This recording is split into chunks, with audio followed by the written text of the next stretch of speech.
qui opère en dehors de la bourse, mais qui n'en fait pas moins régner la logique actionnariale avec une sauvagerie particulière. Bon, ça reste quand même un fait minoritaire en France.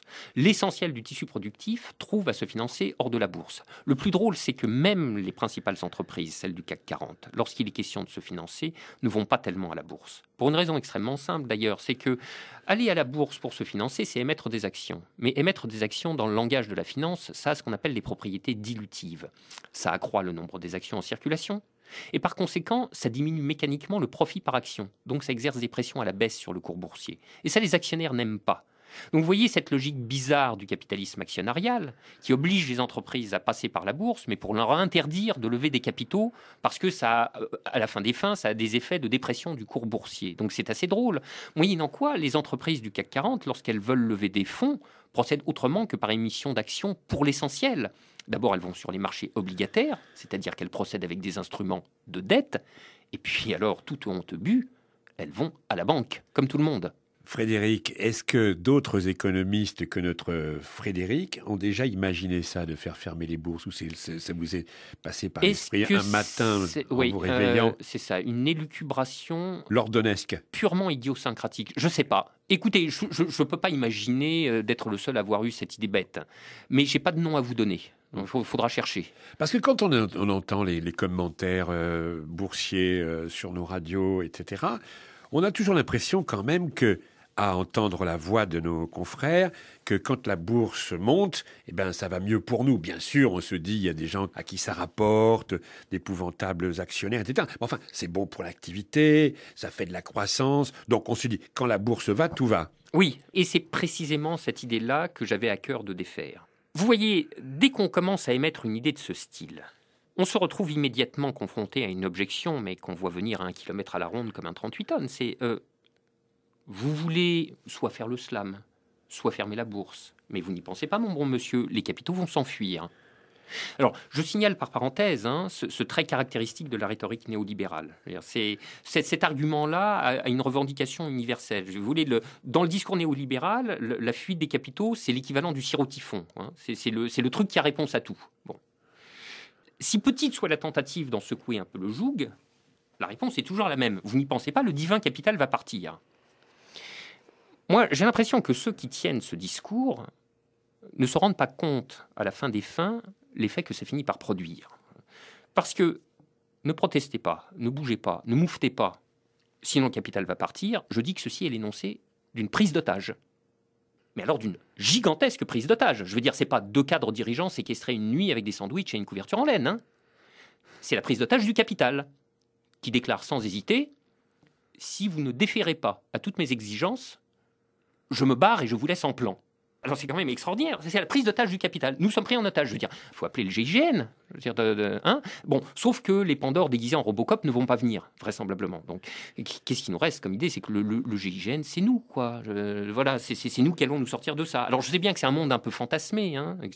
Donc dans ce monde rêvé, les gens commenceraient à s'échauffer un peu, qu'on leur dise tous les 4 matins de se tenir à carreau, sans quoi le capital va partir. Et finiraient un jour par se dire, mais puisque c'est ça, qu'il s'en aille. Qui s'en aille donc, le capital? On ne le retient pas, il ne nous manquera pas.